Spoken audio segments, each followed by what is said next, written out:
about a bumper sandwich, booger lips?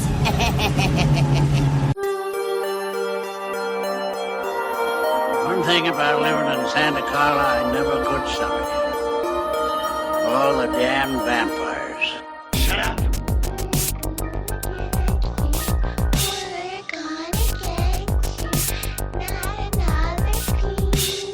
When there's no more room in hell, the dead will walk the earth. I don't know what the hell's in there. It's weird and pissed off, whatever it is. Jason's alive. He killed my friend, now he's coming for me. Look at me, Damien. It's all for you. You bastards. Why are you torturing me like this? Why?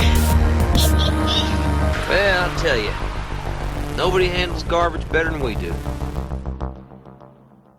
Good evening, everyone. My name is Pete, and this is Giving Me Back My Horror Movies.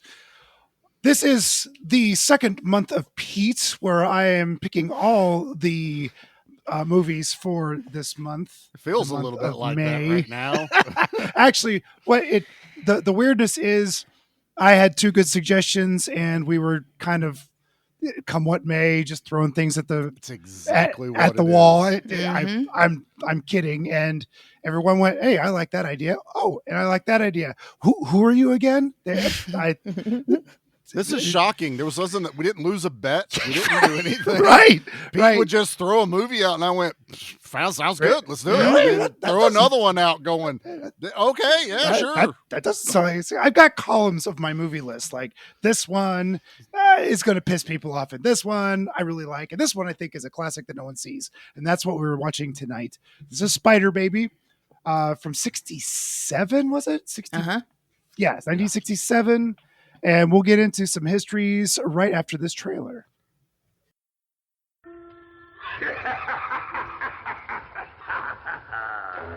Dreams and bones and bats and bones and teenage monsters in haunted homes, a ghost on the stair, a vampire's bite. But beware, there's a full moon tonight. Big fat bug right in my spiderweb. Virginia, are you crazy? You're bad. Bad. You were not supposed to play spider anymore. Animal spiders creep and crawl, boys and ghouls having a ball. Frankenstein, Dracula, and even the mummy are sure to end up in somebody's tummy. He's just a big kid. Yes, it's like you say, sir. We're not very formal here at Mary House. And the big black spider goes round and round.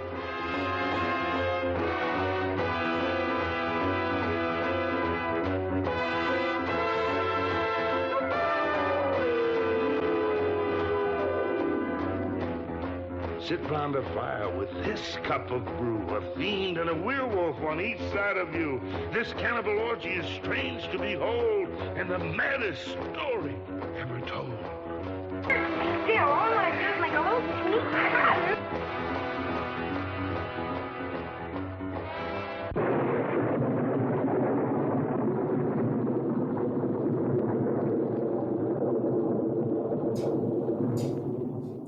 Okay, Spider Baby, 1967, also known as the maddest story ever told.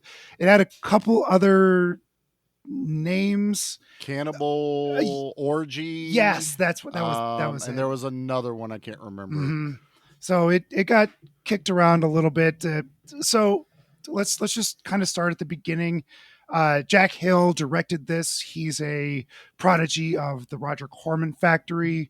At UCLA, he was roommates with Francis Ford Coppola, by the way. Oh, no way. That's cool. Mm-hmm. And this was Lon Chaney Jr.'s very last performance on screen. And sadly, this was released a few years after he passed. So he never got to see this on the big screen. Mm-hmm. This was, there was, I'm going to get some of this wrong, but let's abbreviate it. This couple wanted to produce a movie. And someone said, "Hey, I know a director." They got the producers in touch with Jack Hill. Jack Hill wrote a script. They filmed it, and oopsie doodle, we went bankrupt before the movie was filmed. So the movie sat on a shelf for 3 years until somebody got a hold of it, re-edited it for Jack Hill, to Jack Hill's delight, by the way. He was very happy with the 84-minute final cut. 84. And it was released in like 3 theaters, including one in Fremont, Ohio, of all places. Nice. Yep. Charlie? Fremont. Right. That's of all such places. A random town to release it. It's a small town in Ohio. Yes. In like it would have been like, this would have been a release in like 19, well, maybe it was 69, 70. You know what? I mean, It's 1967. Maybe they filmed it in. I'm. No, my memory is truncated a little bit. It's set for 3. It'd been in the early 70s if it came out. So Fremont, Ohio, a tiny little. Well, not tiny, but it's not a big town. It's small. So oddly, it stopped there, and those were the only 3 theaters that I read it went to, and it quickly went away. It disappeared. It disappeared. It was thought to be lost media for a long time. Till the 90s. Was it the 90s? The 90s. Yep. Yes. Yeah, the mid-ish 90s, like 96 or something like that. Somebody found a VHS copy, and then it kicked someone up to start digging, and they finally found an original print at some editor office, archive, and they found it. It's one of those dumb things. Isn't it cool how stuff like that happens? You know, they start to follow a trail, and then, this director knew this guy, and he handed off half of his film cans to him and half to the other guy, and he don't remember who got which half, that kind of thing. And then they end up finding it. That's pretty epic. Yeah. I would love a show that follows these, like the original Nosferatu from the silent film from 21 or something like that. Yeah, something like that. That was found buried in some German's barn, because all copies were supposed to have been destroyed because the Stoker family was pissed off that movie was made without their consent. So I think 3 copies survived, and the first one they found was buried in somebody's barn. Like, that's under crazy. The barn. Yeah, which is amazing, because that stuff was like super flammable, damn near explosive, and needed to be stored a certain way. Yeah, literally made out of silver back then. Also, pretty much. So silver screen. That's blah blah blah. Anywho, exactly. There's endless stories about that, and this fits into that category. Once the negative was found, it was released on. I think it was released on DVD first. I'm not sure. Yeah, I don't know if it ever got an actual, somehow it was recorded onto VHS. Yes, but not like a release. But I don't think it ever got a VHS distribution. Yeah, because somehow this still kind of technically fell under publicly owned. It's public domain. It's public domain. Is it? Oh, okay. Yeah, because it was sat on a shelf, and it was literally buried for not literally. I'm sorry. It was shelved for, what would that be? 30 years, right? Yes. 20 odd years. It was 20 years that it just sat with nothing. And then and that's why it has at least 4, maybe 5 different titles. And that also leads to Spider Baby wasn't even his original title. He found out that that's kind of how it became known in the small circles that were viewing it. And he's kind of like, yeah, actually, I kind of like that, because it emphasizes the girl in here. So he's like, cool, it's Spider Baby now. Yeah. And then it also, even in the opening credits, or the maddest story you have ever heard, both of those titles are on this movie that when you watch it. Yep. Yeah. It's one of Sid Haig's, not one of Sid Haig's first films, but Sid Haig's first film with director Jack Hill. Jack Hill hired Sid for a lot of movies. Now, Jack Hill is an infamous exploitation director. He did things like The Big Birdcage, Switchblade Sisters. He did a lot. If you look up his filmography, it's freaking awesome, and it's all stuff. What's the? There's another one. They're all Pete movies, as I. They really are, and I've seen the vast majority. I've not seen Switchblade Sisters because it's really hard to find, but I've seen the vast majority. Others, Big Dollhouse is on Amazon Prime. That's like an exploitation film in the jungle.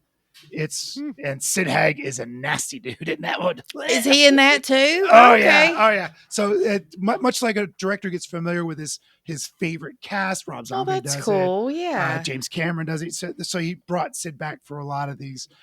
Sid Haig was in his mid-20s in this film.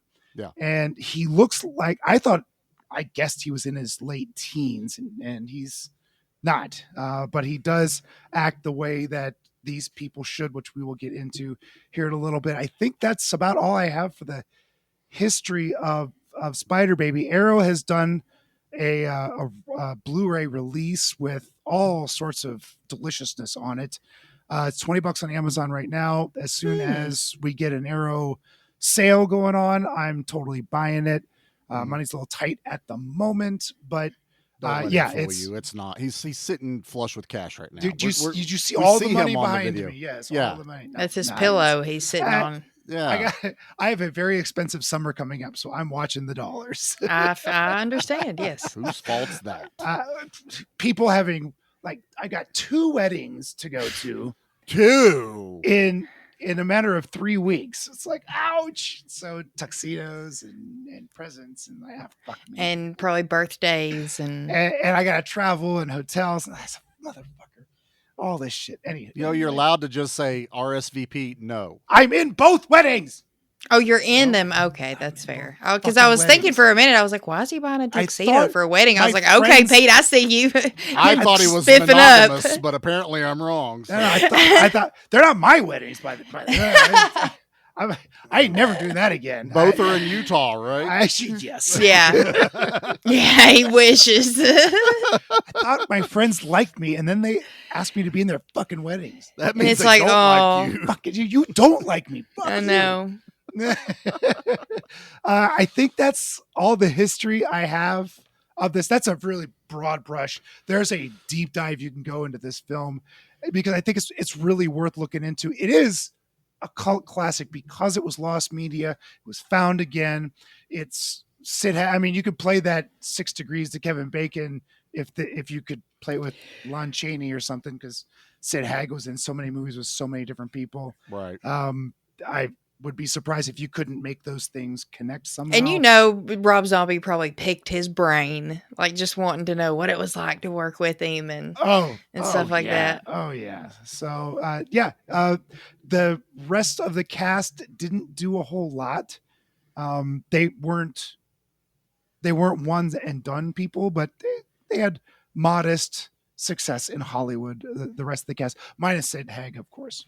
Yeah, he kind of blew up. Yeah, I kind of equate that too. I think a lot of them probably did theater as well. Especially that time period. We weren't just making movies. You were working in the theater. You were doing shows. So it's possible some of those they just stayed with that. Or theater was more steady work. I mean, it was a steadier paycheck. It was a steadier paycheck. Than a single film. Like, boom, here's your paycheck. Well, okay, now. Well, I read that Lon Chaney got a flat fee of $2,500 for this, and then every other cast member got $100 a day. And I think it said it was 14 days of filming. So $1,500 for everyone else. Lon Chaney's sitting back in his trailer, that extra $1,000 in his pocket in 1967. That's a lot of money. It's not for Lon Chaney, though. Lon Chaney, I did read that they weren't sure Chaney would do it because of the salary. This was a micro budget film because of the producers were there. This was their first film. They didn't know what they were doing, so they were doing it the Roger Corman way, right? But Chaney read it and went, "Oh, I want to do this." So I don't know how SAG works, how it worked back then, but like in today's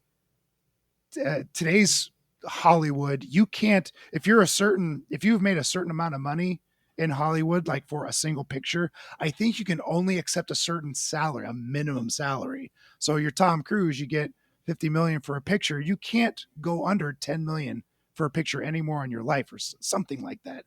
Isn't that insane? Unless you do it uncredited. And that's where like the Gene Hackmans and those funky cameos where people are just doing a favor for Rich Rodriguez or something. Robert Rodriguez, right? So I guess when you get down to it, SAG is like an HOA. That's some bullshit.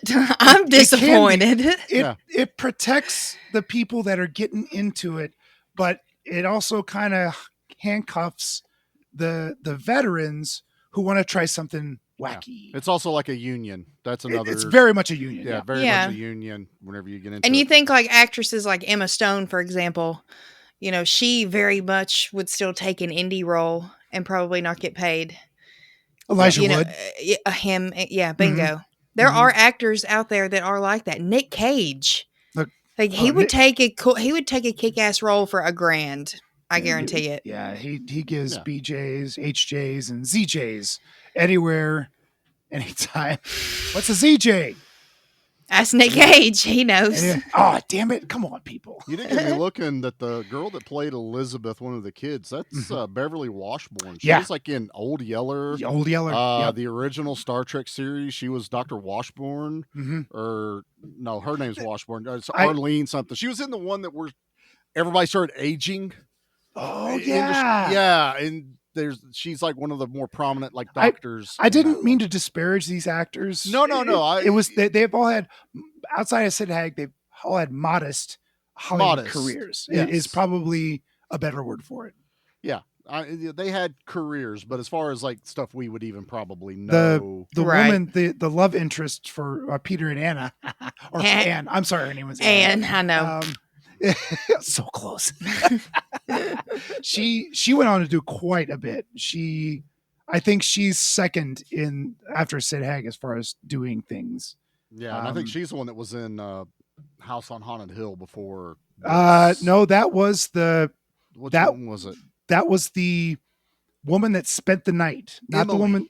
Yes, Emily, the woman that spent the night was in House on Haunted Hill. The 90.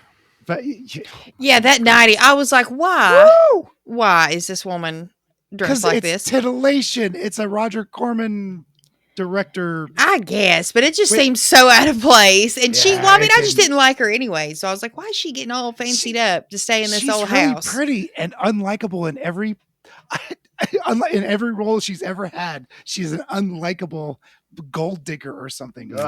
She's an awful person in House on Haunted Hill as Vincent Price's wife. But Vincent Price, to her defense, is no better than she is. Isn't she the one that gets melted in acid or something like that? Yeah, she gets tossed in the vat of acid. She gets tossed in the vat of acid. Yep. Yeah. Oh, see, I have seen older movies. That's it. House on Haunted Hill.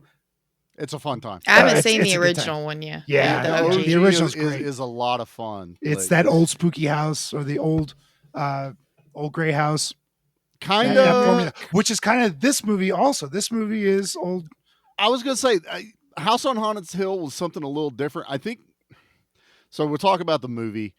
It's listed as a horror, black comedy, suspense, mystery, whatever, all those things. And I went, there's the issue I'm having with this movie.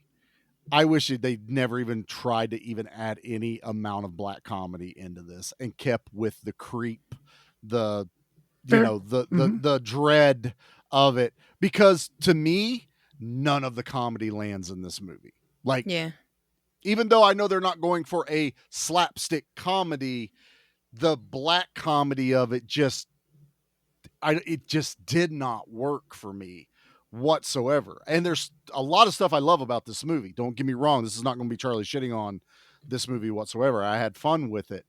But when you could almost see the comedy, they're like, we're getting ready to do something a little zany now. I just kind of chalked it up to that was just them. Like that was their kind of eccentric, weird personality. I mean, look at the way they're living and the things they're doing. They're a little kooky, so I just kind of chalked it up to that. A darker Addams Family, maybe. I got that vibe. It's really not so much about them. It's not Elizabeth and them.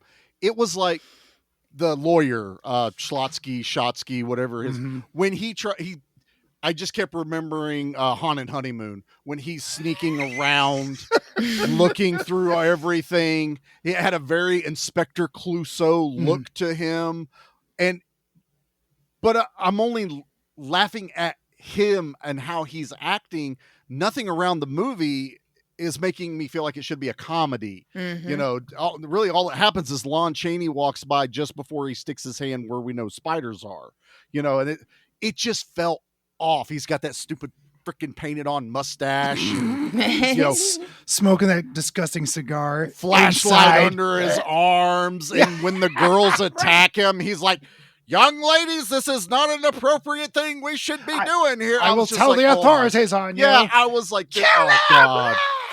I was ready for that guy to die. I was just ready for him to die.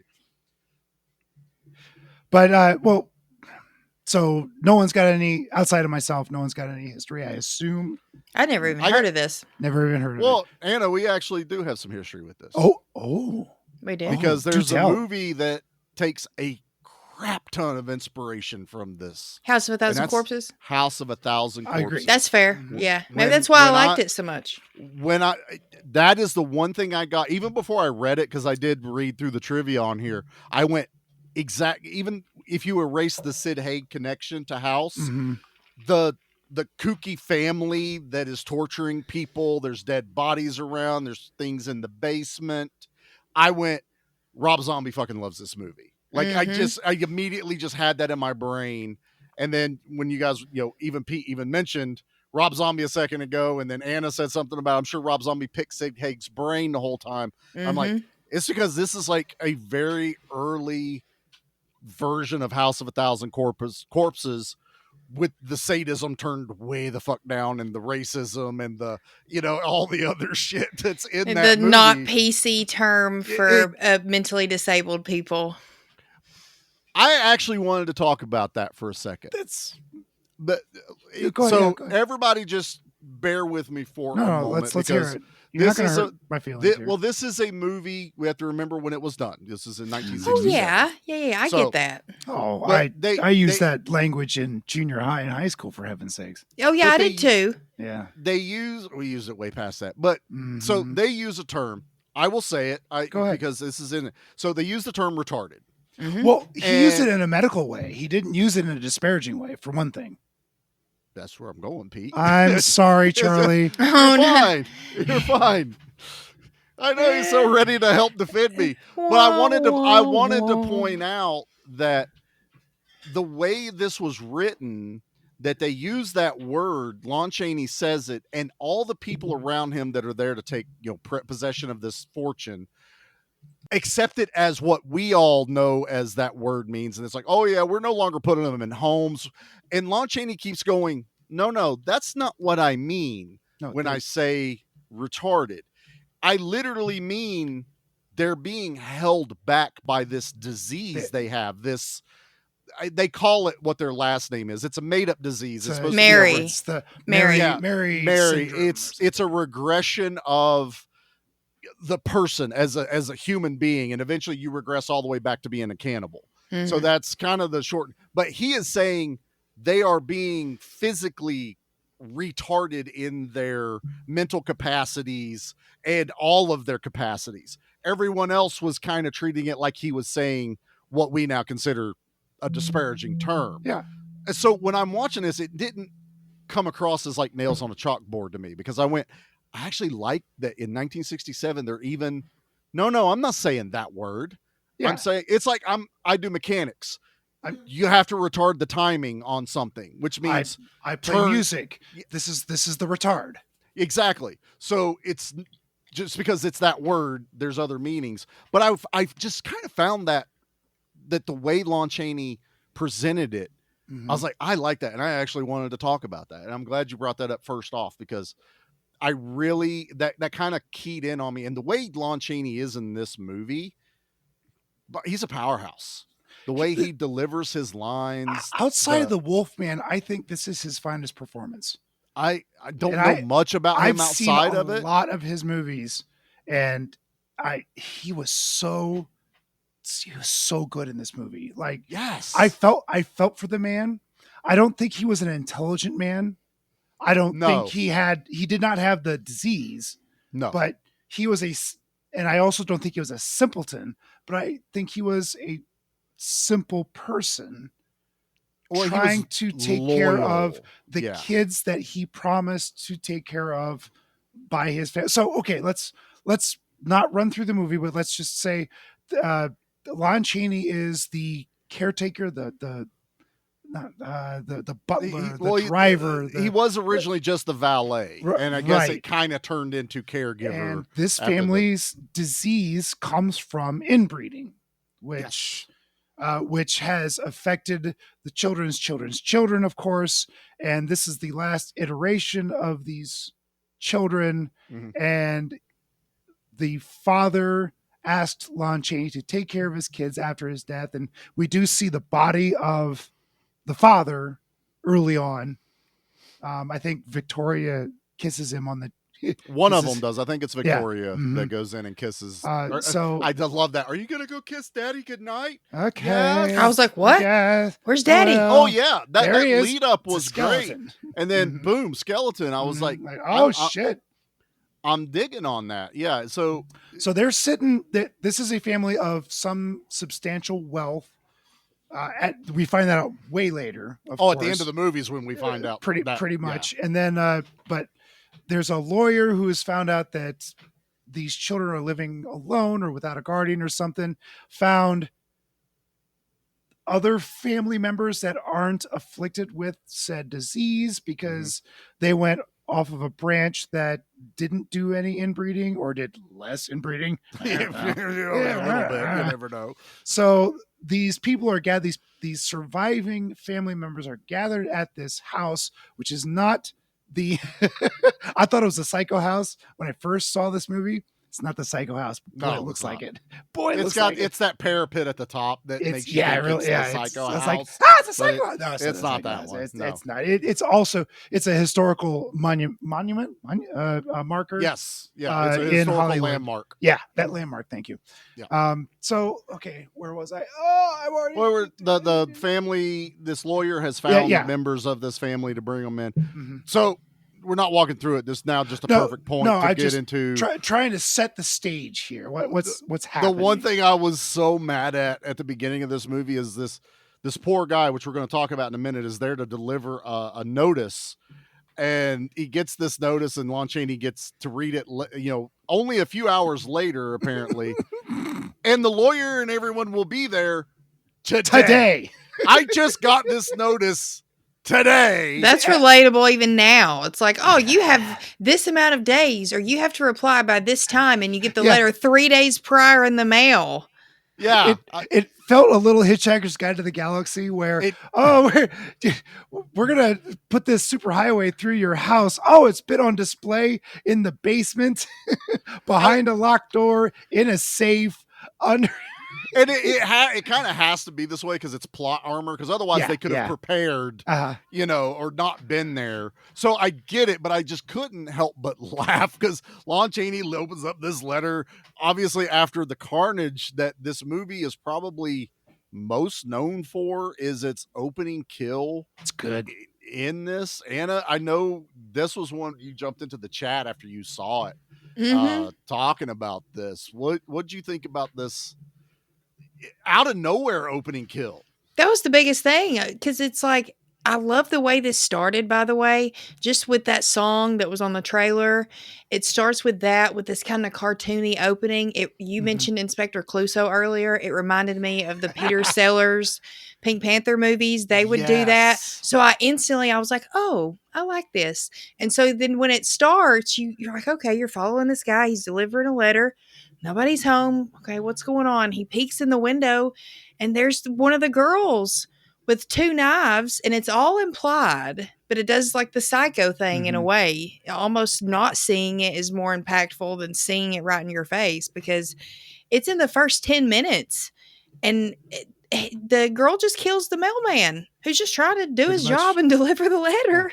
But and she did it with a trap. So this is our titular spider baby, so to speak, because she's the spider obsessed little girl. Well, it's very ambiguous how old. Young adult. Yeah, I'm not. I think young adult for sure. Yeah, this is the disease because they say they regress back almost into childhood, even though they're older. They hit a certain age and they start actually. So it's kind of like she's like 18 or 19, but she's acting like she's 12 or 11. maybe even a little younger. So I think that's the dynamic they're playing around with the disease. One of the fun things, this delivery man was a stand-up comedian, or he was a comedian in Hollywood. And Jack Hill wanted to kill him to shock the audience. So the audience is thinking, oh, we know this guy. He's a funny man. Oh, okay. And he can't, there's nobody home. There's a window open and he sticks his head in the window. The window slams down on the back of his neck, trapping him. And that's when Victoria covers his head with a net. Yeah. And then slices him to ribbons. Yeah. I mean, she's going crazy with the knives. She like is, we just see her like doing this, like, and we don't see her actually stabbing him. But my God, we don't need to. It's enough. Stinging. The spider is stinging the bug. The spider. Yeah.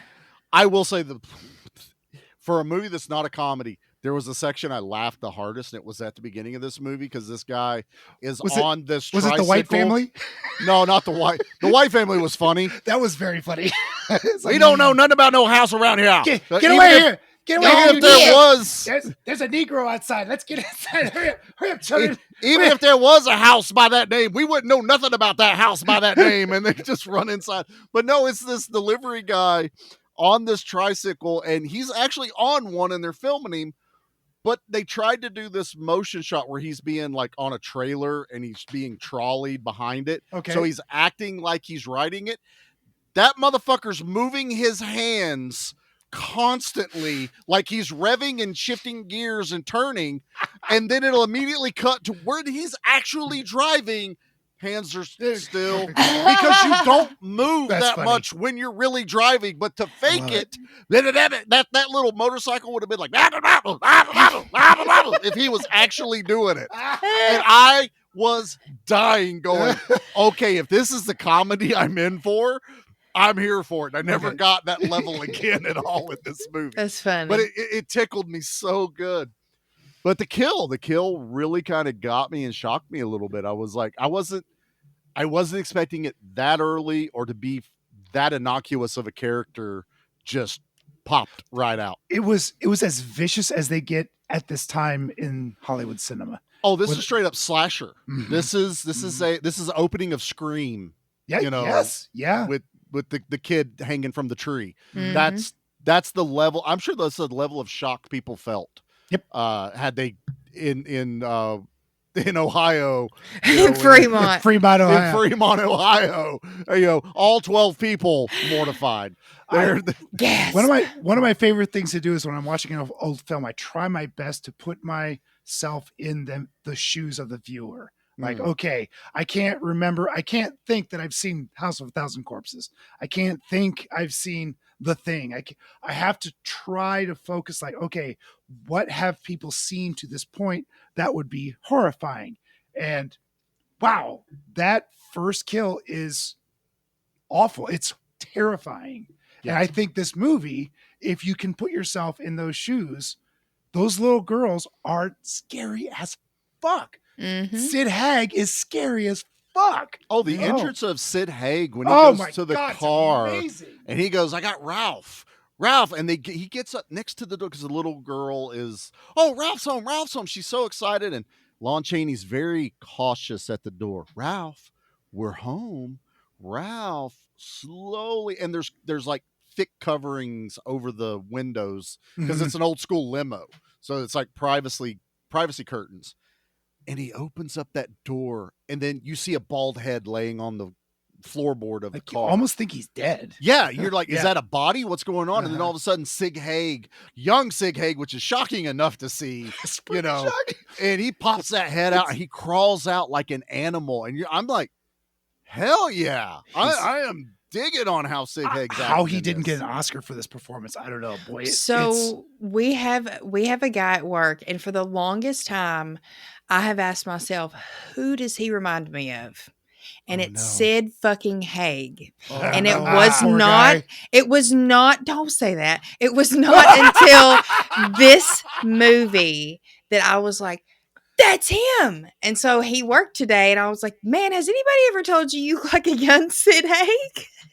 And he was like, No, but I like that. But he has like very defined, like a very defined jawline. He has a very big mouth and just oval the face. yes, Okay. an oval face. Just a spitting image. And now that I've seen young Sid Haig, I was like, man, that's totally him. And I'll be 100% honest. He's a handsome dude, honestly. Yeah, he's not bad looking. I know he's playing a freak kind of character, but you can see how he got into movies. You know what I mean? And I also remember him from, the early Batman TV show because he was like the Pharaoh or whatever, the Egyptian villain. You don't remember that, Pete, in the old Batman TV show? King Tut? Yeah, something like that. That's It's not King Tut. King Tut was a big fat dude. Was he was one of the henchmen or something. He's one of the, if he's a henchman, hell, fuck, I don't know. Well, he's one of the characters from that episode with maybe. King Tut. King Tut that was not Sid Haig. But if he was one of King Tut's henchmen, okay. Yeah, that episode. Not arguing, I just like No, I'm not saying you're arguing. It's one I'm of not those. arguing. Stop arguing. Last time I watched that episode, probably like 30 fucking years ago. Fine, commercial. And that's that. You're watching the USA Network.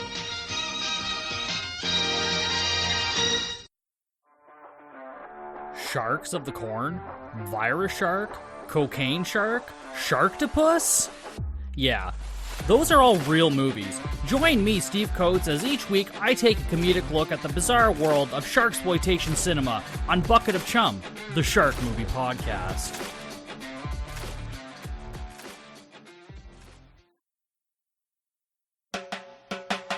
Just how drunk are we gonna get? Welcome to Good Beer, Bad Movie Night, where each month we drink finely crafted brews while watching terrible films in order to see just how drunk you have to get to enjoy them. So tune in and join Troy. Kilmore Crites. Oh, that was pretty good. Thank you. Dave. I have the weirdest boner. And Pete. IPAs are ales, meaning they are bottom fermented. Excuse me, they are top fermented. I that up. Try that again. As we drag Kathleen, Hear me. kicking and screaming through an alcohol-fueled podcast dedicated to movies of questionable quality and the frosty adult beverages that help make them tolerable. Good Beer, Bad Movie Night. Clearly, it's the beer's fault.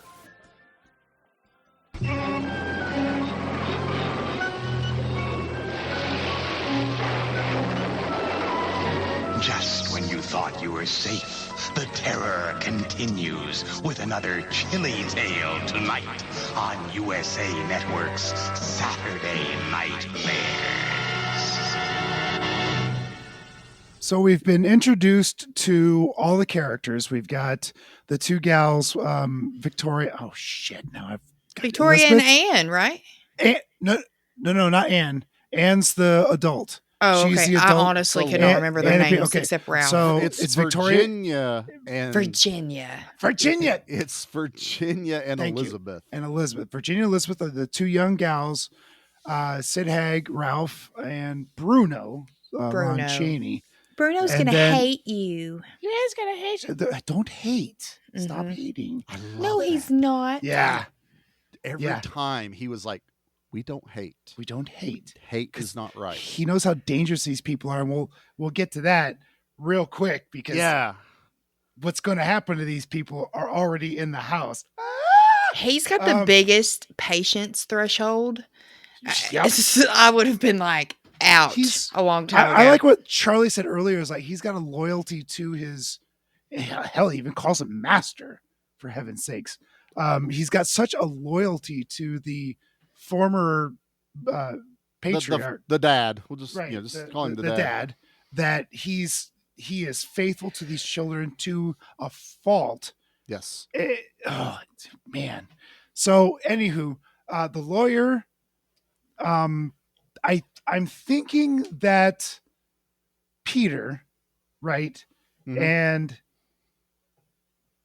Emily are cousins of something, right?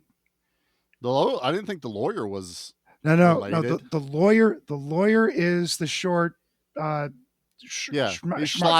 right. Schmotsky. He's a whatever. lawyer, But he's no relation. But it's no. The lawyer's not a relation. It's Peter and the other woman are. Yes. Now Anne, I thought was his like paralegal or something, or secretary. That's his assistant. That's his right. secretary. So his we've assistant. got Emily and Peter as the long lost relatives of They call him Uncle Peter, you. and Aunt Anne is yes. what the girls not call Aunt them. Anne, or not Aunt Anne, Emily. Aunt Emily. Emily. Anne is the lady that Peter kind of has the hots for. And I cannot wait to talk about those two later on. And then Pencil Mustache Schlotsky, yes, the lawyer dude. Yeah, you mean when they they'll say a sentence and then say Mrs. such and such. Well, yes, that sounds like a fine idea, Mr. such and such. At the end of every sentence, they have to address each other that way. I was like, all right, we get it. We know your names. Even though I can't remember them right now. So they're coming today, right, Charlie? You said that. They got the telegram. They're coming today. So Bruno puts the children through a quick, here's etiquette. Do this, do that, do that. And we don't actually see this, which is to the compliment of the film.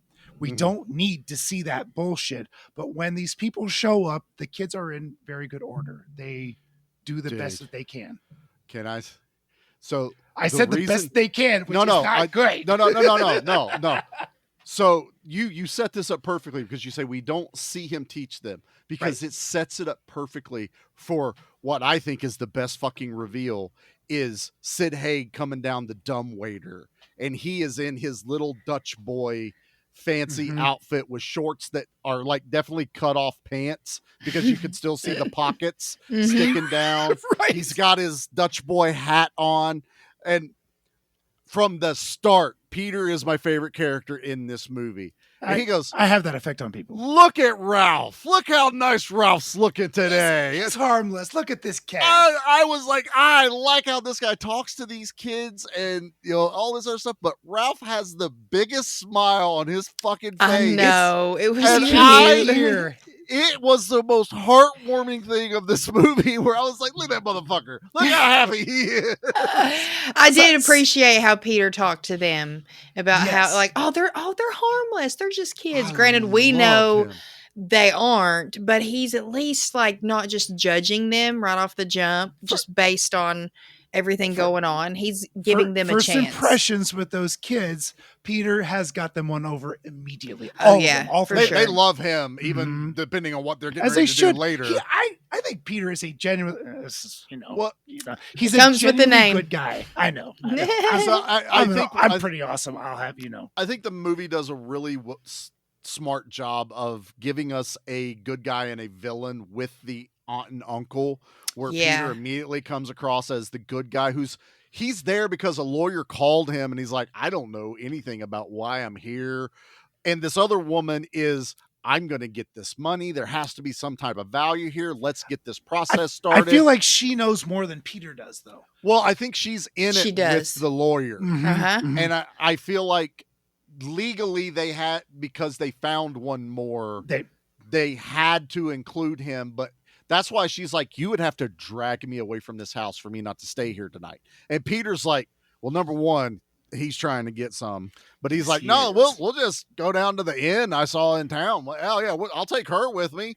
The lawyer's like, fuck yeah, take her. I don't give a shit, because I think the lawyer's trying to get down with the aunt lady a little bit. At least they're gonna solidify their plans to expose something's gonna be solid, because they did point out that so Bruno is not family and has been taking care of the children for how many years, right? And that's a legit concern. Exactly. From it a is legal standpoint. It is. Nobody knows who you are. No, you're not family, and you're caring for these people. Their actual parents are dead, we think. A little sketchy, and no one was notified. Exactly, you didn't tell anyone. You just kept taking care of them. It is a little sketchy by today's standards. But they sell it a little. They sell it a little differently, Mm-hmm. because I think she even goes like, but you haven't, or the lawyer even says something towards her like, you haven't used anything from the estate to, like, Lon Chaney's been doing this himself. Like, there wasn't, like Adam's Family, where there's a secret vault of money that Gomez could go get and pay the bills. Apparently there for is, the month. but yes. But there's no opulence here. There's no upkeep. We see what they eat during the dinner. Mhm. Like there's nothing fancy. Lon Chaney, he is he's a limo driver. I almost kind of feel like he moonlights a little bit. I was kind of gathering like maybe he does that as a job. Yeah. Maybe he doesn't have access to the funds. Well, that's what I'm saying. Yeah, That's why yeah. that lady says something like you've never used anything from the estate. The estate meaning the money, The house is Yeah. in disrepair. the The value. children could be enrolled in schools that could help them. He or could have doctors that could help them. He could have gone through the process of allowing the children to gain the inheritance, and then he controls the children to better his means. And they're looking at him suspiciously like, you haven't done that.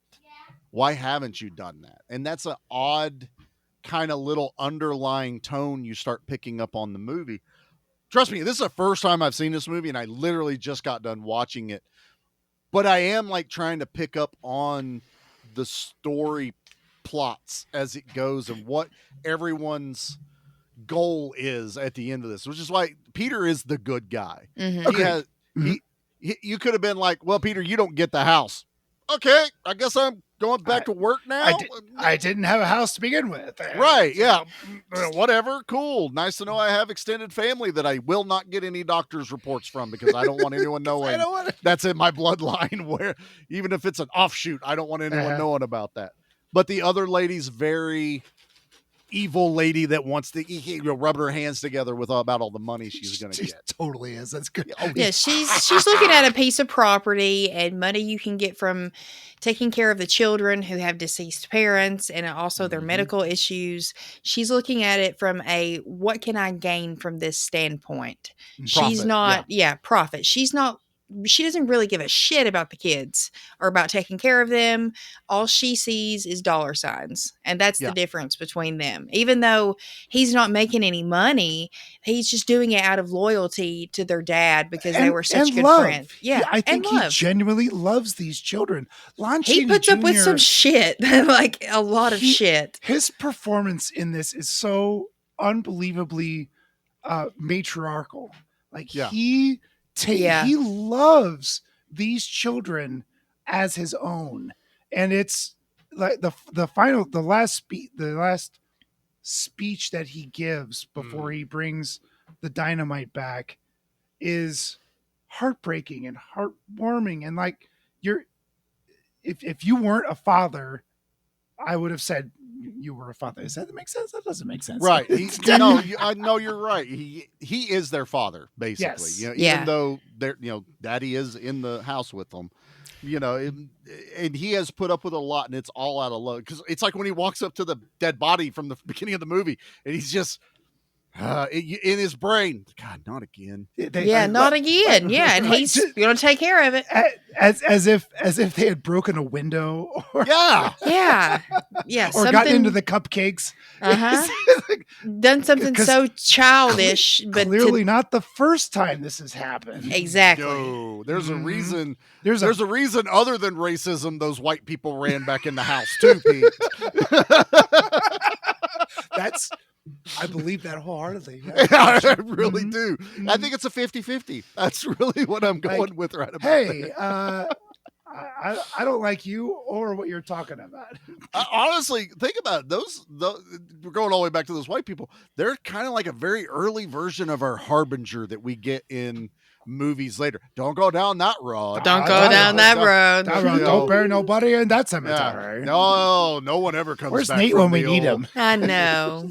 He was on B Action last night. So I heard about that. Yeah. Everybody go check out the latest episode of B Action. You will be reunited with Nate. So and ask him in the comments why he can't spend time with us over here.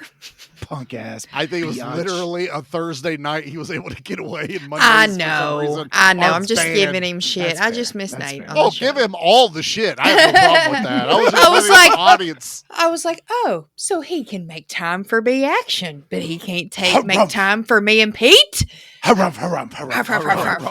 I didn't get a harump from that guy over there. Get the mayor. Harump! You better watch your ass. No, and I'm going to talk about the dinner scene here because oh man, I love Sid Haig in this, man, but they do something that pisses me off in every movie. And thank you for not showing me. But these people are here and they're like demanding like to be treated as almost like Lon Chaney's their servant. They're like, oh, we're staying here. What's for dinner? Like, what are you fixing us to eat? And Lon Chaney's like, we ain't got shit. He even tells them, like, we're not kinda. prepared for guests. So you just kind of Right. invited yourself in and expected it to be. I just got this and letter that- today, people. I'm Right. not prepared. And that's when Emily says, well, I think you forget who is the guest and who is the servant or something. Or the like host. that. Who is the guest? Who is the like, host? Go fuck yourself. Oh, woman. I would have slapped Oh her. my God. Yeah, fuck her. It's 67. I can do that. Okay. I'm just saying. I can smack a bitch back in 67. No, he didn't.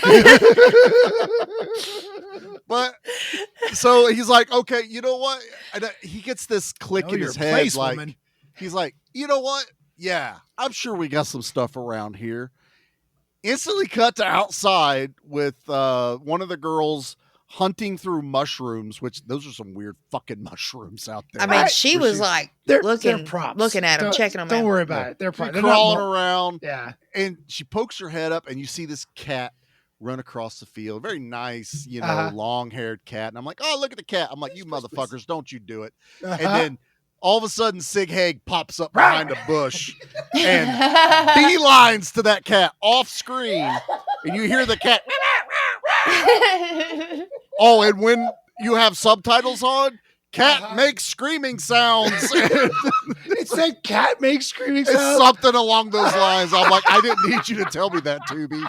Thanks. And then Sid Haig's Ralph comes in and he sets this silver chalice serving platter with the lid on it right in the middle. I went, you motherfuckers, I know exactly what's under there. And they get to this dinner and Lon Chaney's like, oh, okay, everyone take your places, sit down. Everyone please sit down. Tells Ralph to take his hat off. I love that. Yeah, that was cute. Pops that fucking lid off that thing and everybody's looking at what I know is a cat. And Peter's like, wow, looks like rabbit. Rabbit. And I went, that ain't rabbit, Peter. And even then, he is so just trying, man. He's trying to be upbeat. He's trying to make the best out of a situation.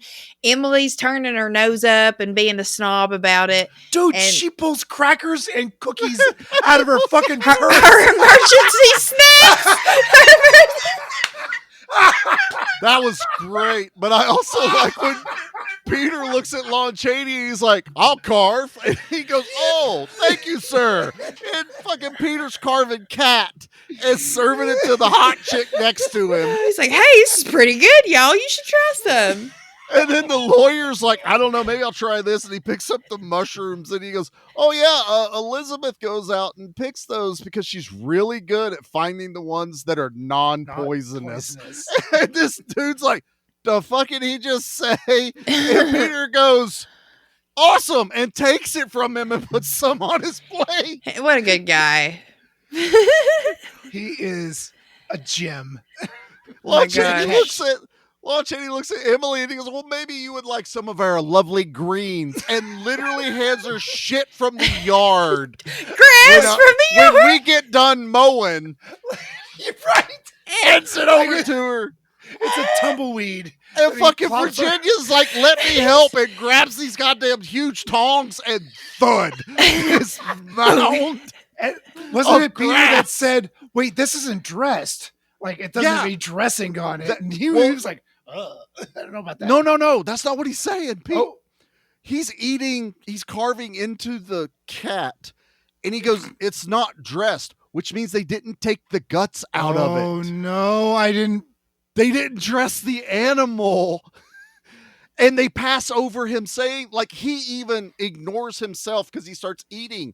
But that's during that whole interaction, he goes, he's in the middle of carving. He goes, whoops, that's this isn't That's a dressed.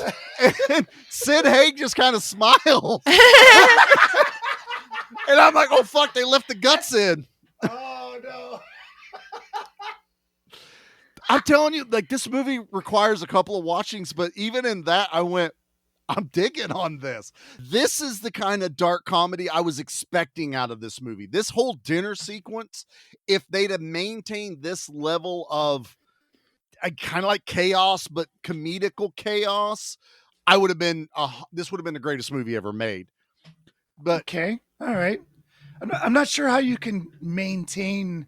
I mean, okay, so Tucker and Dale did right. it. That movie's a masterpiece. It's a masterpiece. Indeed, but the yes, writing it really for this is just so, it's so well done. And like I said, well, you totally missed what he said, but it's so funny. I didn't catch it either. When you realize it and you go, that's the comedy. And they don't, it's almost like they were like, okay, we're a horror movie. Now let's do a little comedy and levity. Oh, let's get back into a horror movie. Like they ebbed and flowed, but it made it kind of, they tried to ebb and flow and it didn't flow for me.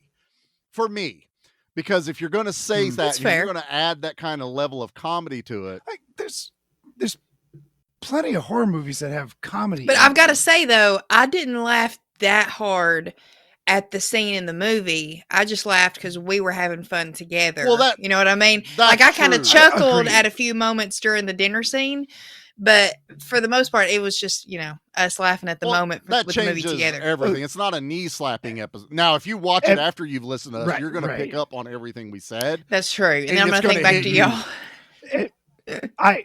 I laughed when Emily. Now that did get me because I said emergency snackies, like relatable. Made me laugh. I was like, "Oh, you're when Peter bitch, went, oh, it's rabbit." Twat. I laughed. I went, "Yeah, it's not rabbit. That's not rabbit, sir." Anyway, then now they're trying to.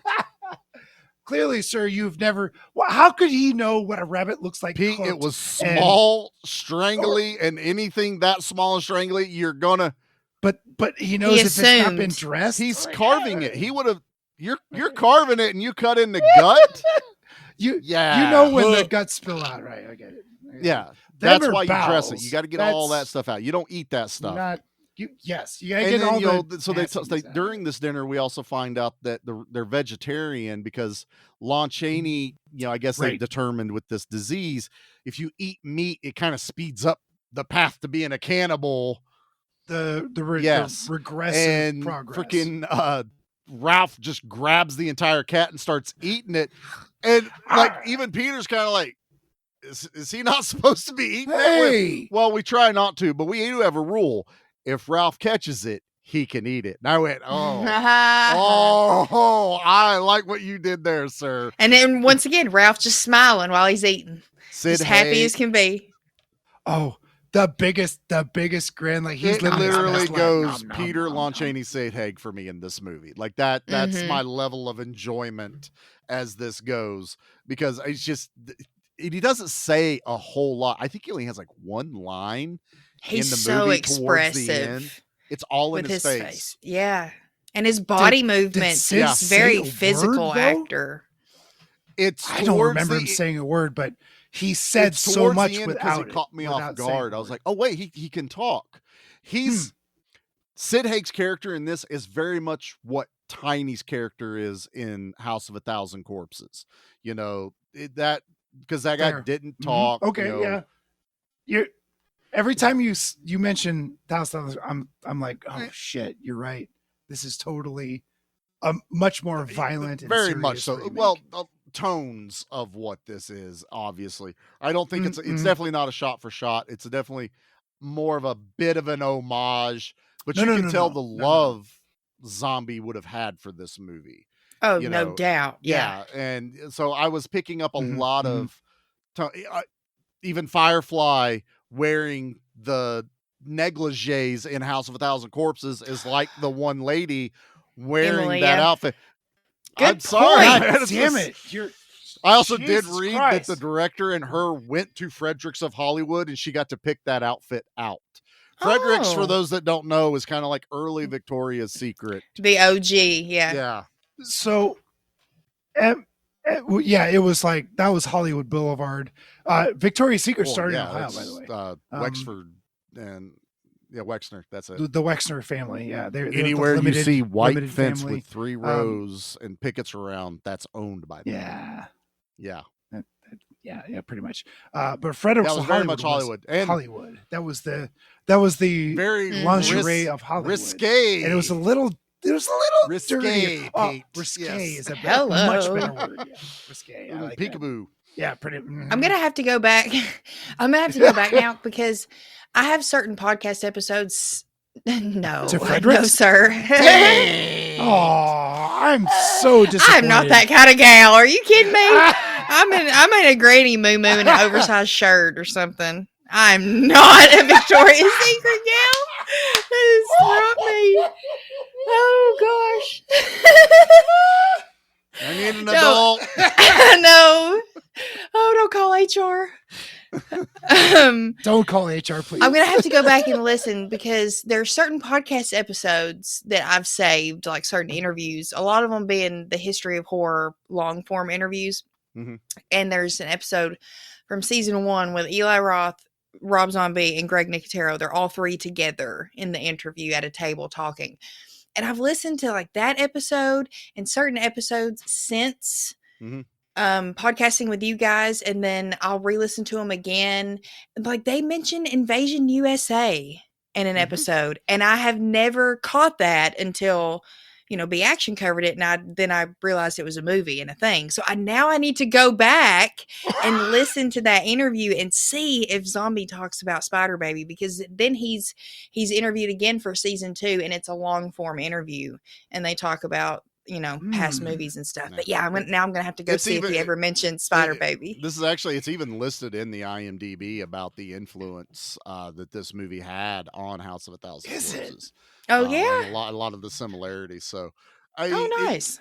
Once like I'm pointing it out, and I'm sure a lot of people, if you've never seen this movie, you'll watch it and you go, "Oh, it's kind of in your face."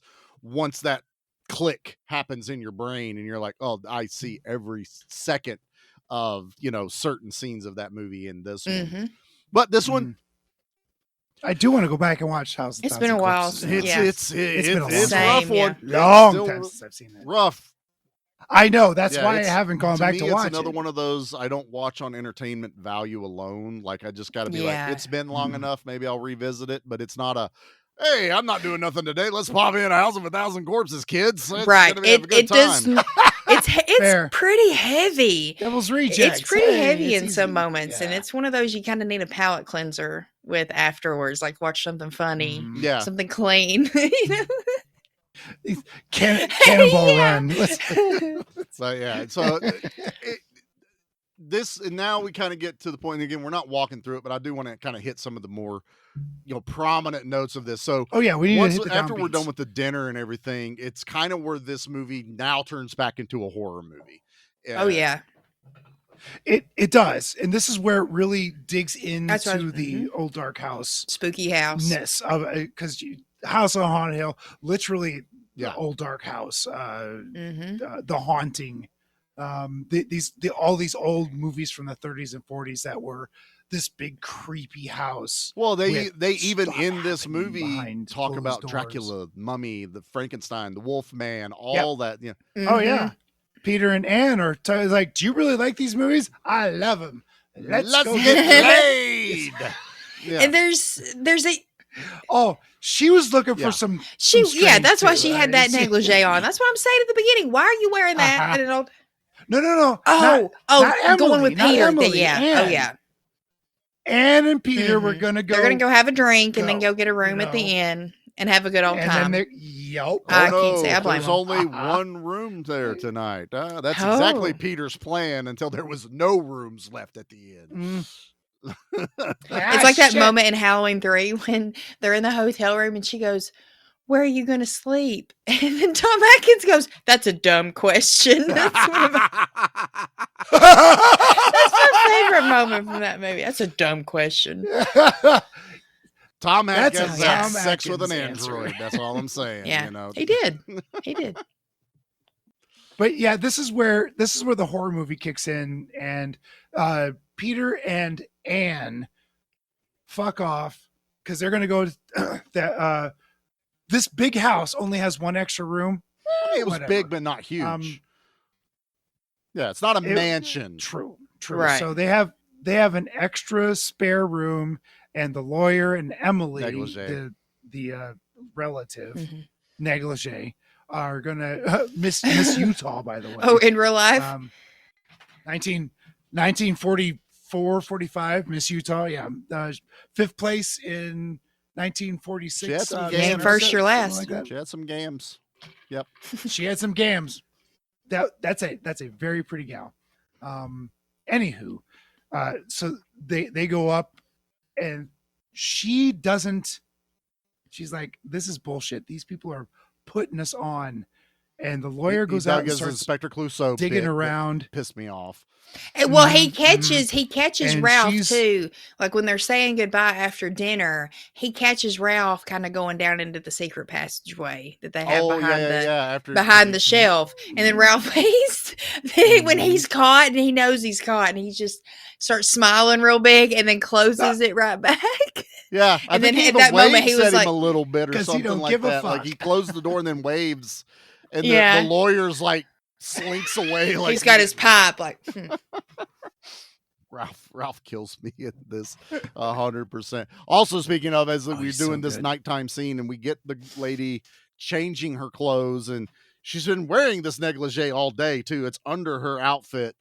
And I don't understand that. You get fucking Ralph's head dropping down from the floor above, upside Batman style, hanging upside down to peek in the window to catch a Spider-Man glimpse. style. Spider-Man. Dare I yes. say he was looking for that upside down kiss. They- That was his Mary Jane. He got more than a kiss. I know that's right.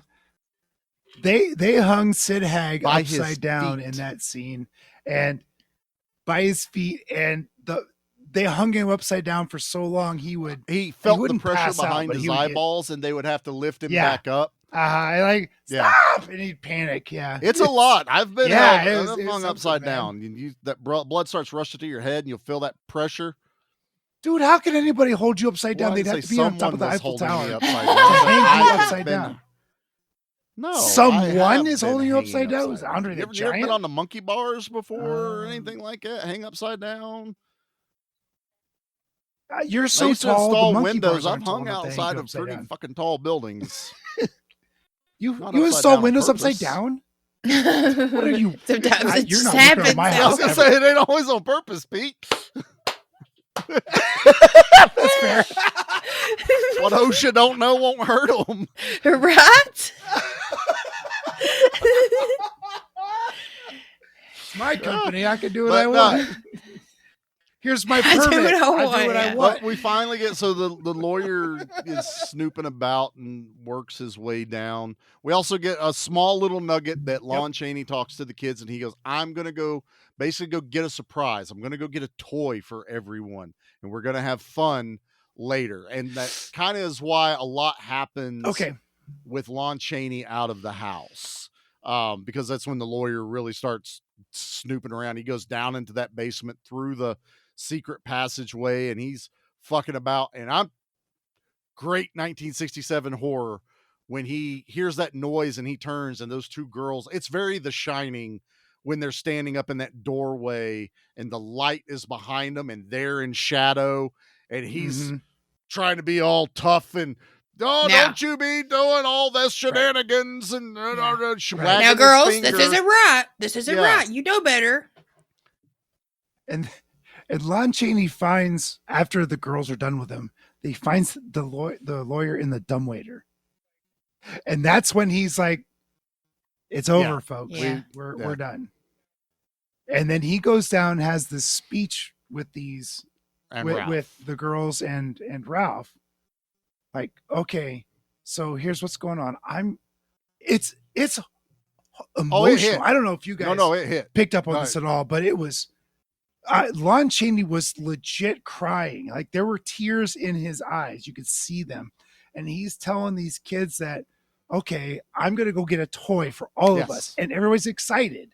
Woo, a toy. Cool. Yeah. And we're gonna fix all of and the this. girls were kind of in not so panicking many because he's words. like, I gotta leave for a minute, and they're like, don't leave us alone, these people are here, don't do that, because they're even afraid of not so much the people but of the consequences. They don't want anyone mad. Don't hate me, I don't want anyone mad at me. Don't hate me.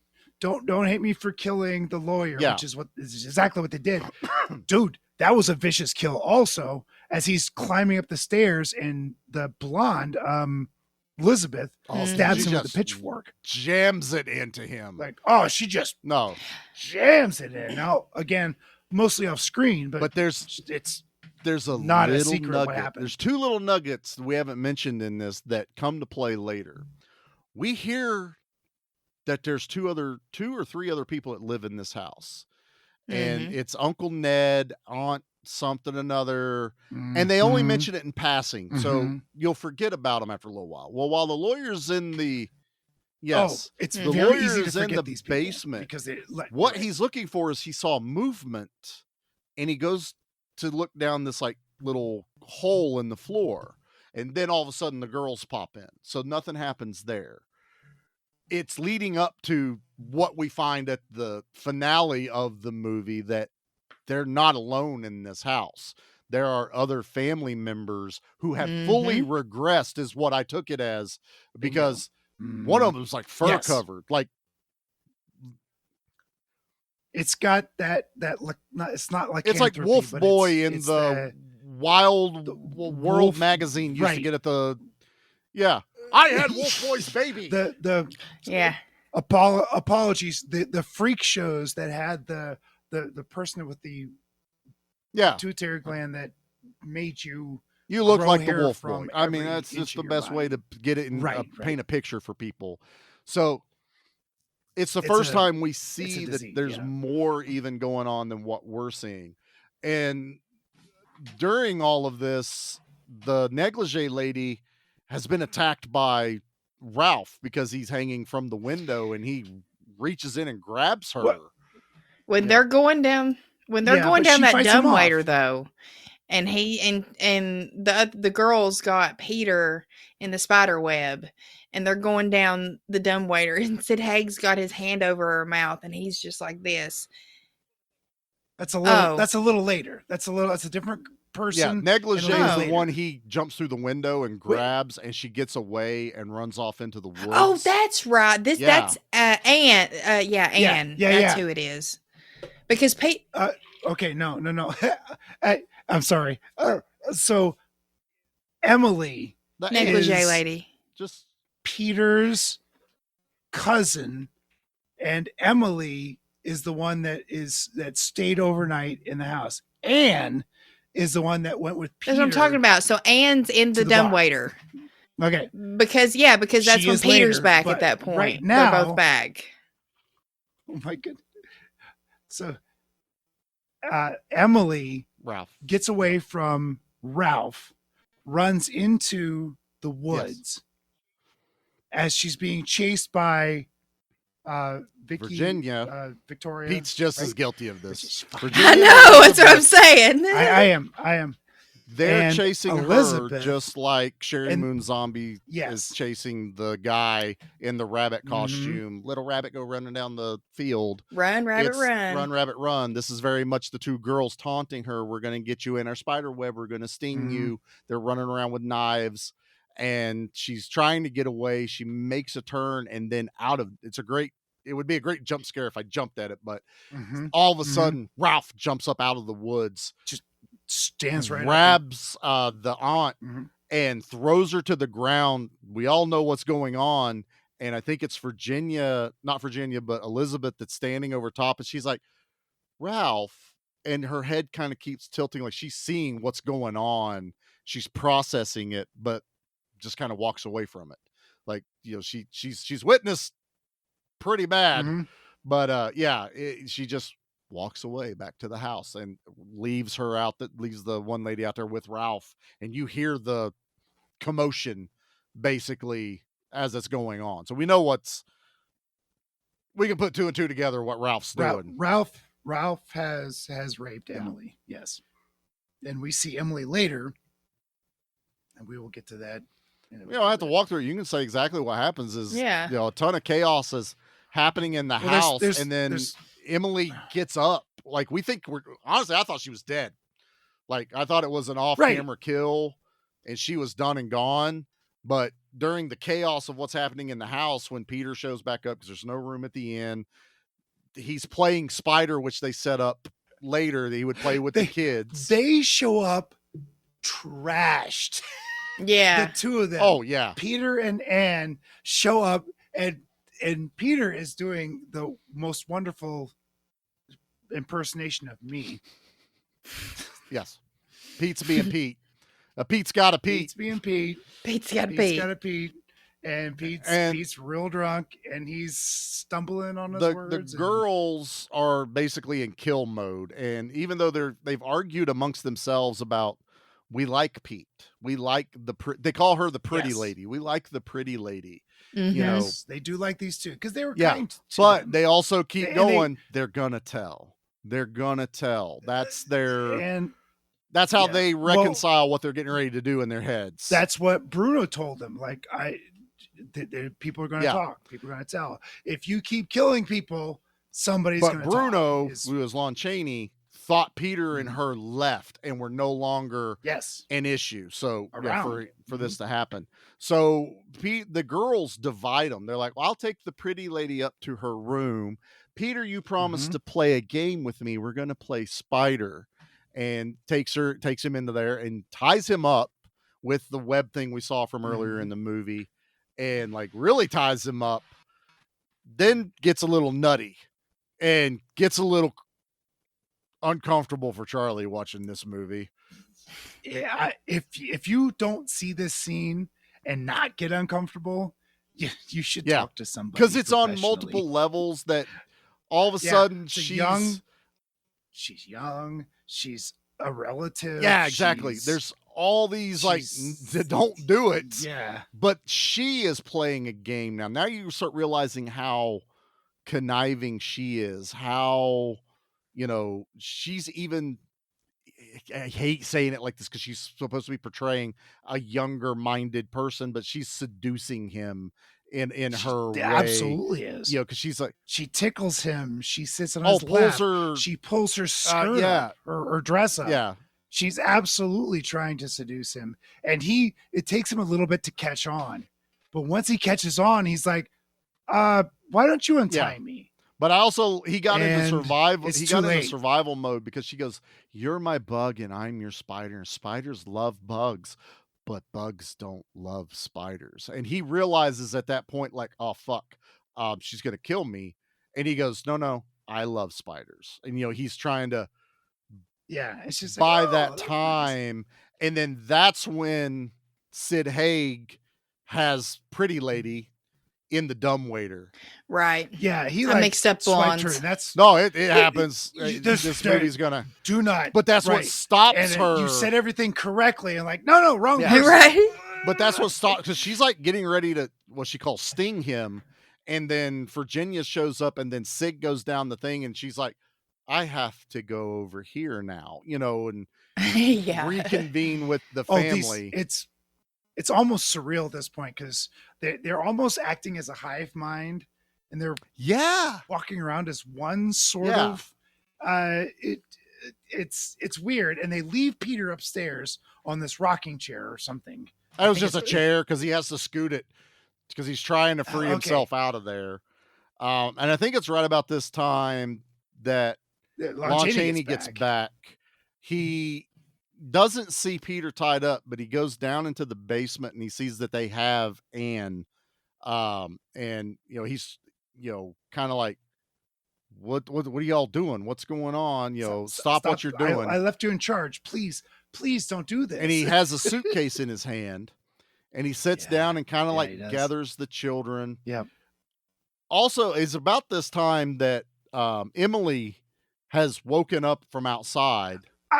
I think it's right before Lon Chaney comes. Is it right before? That Emily goes down.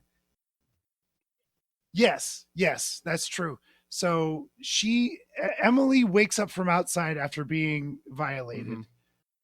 And she has a look on her face like, I'm gonna kill every motherfucker that I can. I thought they whoever I changed. see. Like she comes off like zombie-ish, like changed. You know what I mean? Like she's like, I'm killing. I mean, I killing get everybody. that aspect of it, but for a split she- second, I went, "Is this genetic disease transmissible this way?" I was thoroughly Penetrable.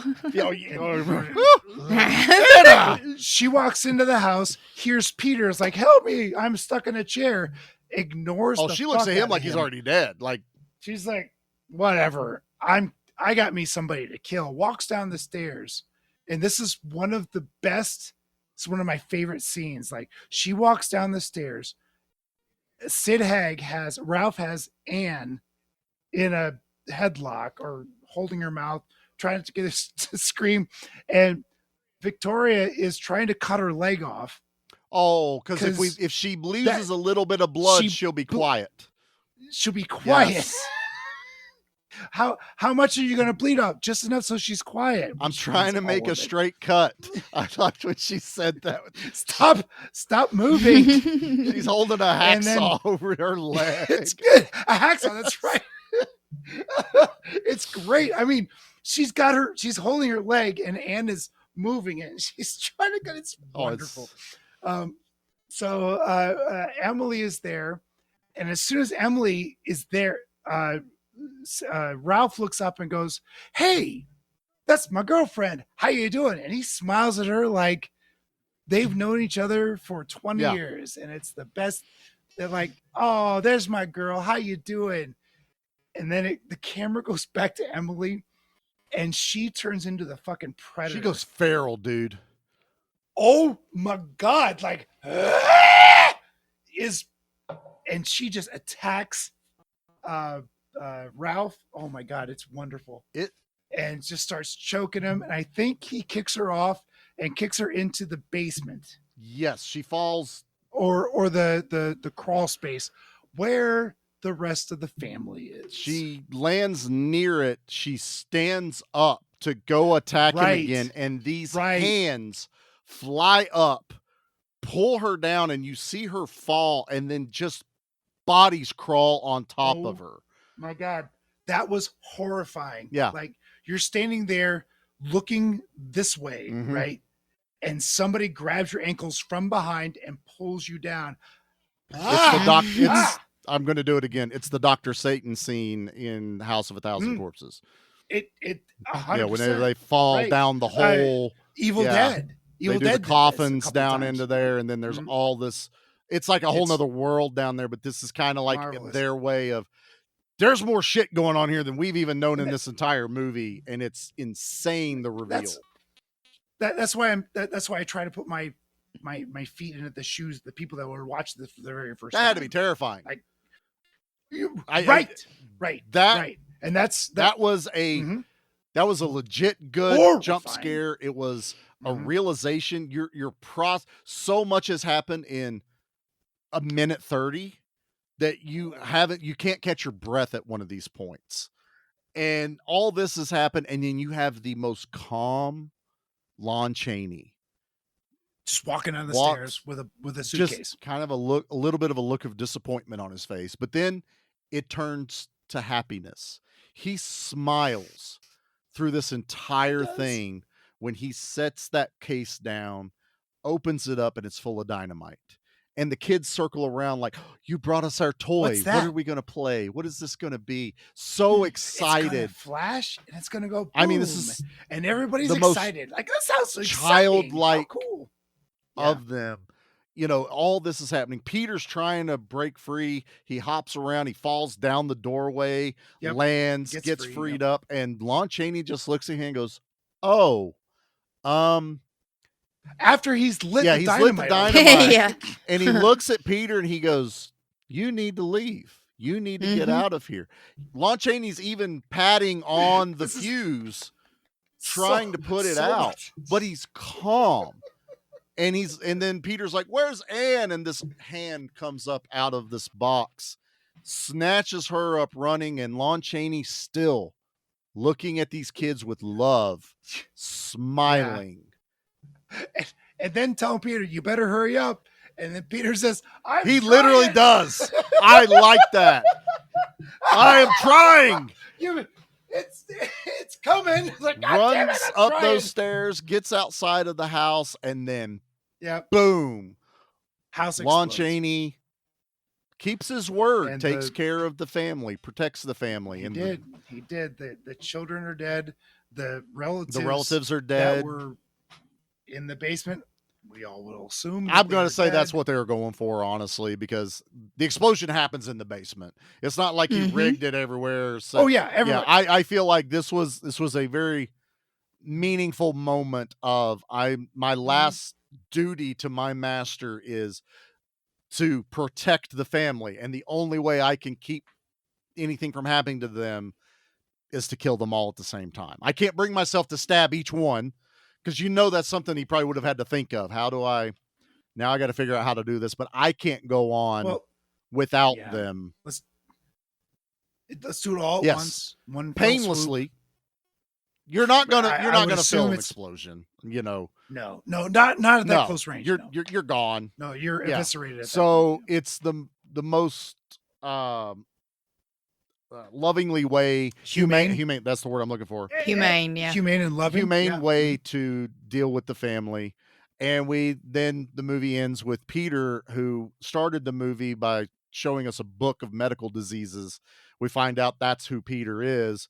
He inherited all the money, and he's still kind of like, yeah, I got a lot of money, and kind of is like, oh well about it. You know what I mean? Like, yeah, it was kind of a lot. Yeah, kind of a lot. Oh yeah, and my wife and my kid, and he married the girl, and they have a lovely little daughter, and she's, mommy, can I go outside and play? And I'm happily married. We can't get That's fine. I don't want to. I don't want to get married to anybody. She's like, no, good for you. Not unless they're blue collared and can fix things around the house. Amen, brother. Amen. Fucking man. Washer's still working though, Charlie. Hey, it's working. Woo. Yeah. I am Dial a Plumber. Just call me and I will walk you through Dial a Plumber. I was like, Charlie, you know anything about washers? As a matter of fact, hey, I do. I fixed my zero-turn mower today. Awesome. Did you put gas in it? Shit. No, I ain't got no gas in it. I replaced 2 springs. I know what's wrong with it. Ain't got no gas in it. Anyway, and then I did get a chuckle at this ending that the daughter walks outside and she's just looking out up in the sky. But then you realize looking at the camera. I was like, yeah, it is weird when someone looks at the creepy. camera and you're not expecting it. I was like, why are they looking at me? It's like The Omen when the kid looks at or is it? It's the Omen. But the camera then turns around and she's looking at a spider in the tree, and then the title card, "The End." Big question mark. I laughed at that point. I was just like, that's hilarious. It's like the egg cracking, like the crocodile egg cracking at the end, or the critter, the krites when they Freddy's hand busts out of the ground, grabs Jason's mask, pulls it down. Yeah. All of the things. So that's our way of going through a very old movie. Honestly, I'm surprised. We did way better than I expected. I was like, man, we got barely an hour about this movie, but there's a lot of little things we dug into. Such a good movie. Under hour and a half. And it's got layers. 84 minutes. It's like an hour and 20. Yeah, so there's an 81-minute version and an 84-minute version. Watch 84 because there's a rough cut at the very end that was very confusing when I watched it, and then I watched the 84-minute version, and I'm like, I watched it on Tubi, which was better. The only spot that I caught, and it had to be in the film, was when Peter was tied up. The format got fuzzy. But then the camera would cut to another scene and it was clear and then cut back to him. So I'm thinking wherever they filmed that, something got damaged on that piece of film. And that's the only, other than that, filmed in black and white. Gorgeous. Yeah. Gorgeous on Tubi. The version that Arrow has is like 89 so minutes. That version, 8 extra minutes. That version adds some of the stuff that was on the VHS that they didn't put on the digital that they released because they kind of trimmed it up a little bit. So the full version has what was found added in that was in that VHS. Okay. So, all right. Well, that's it. I say we get into the things. What do you think? Please. Yep. I've had so much I fun. can tell.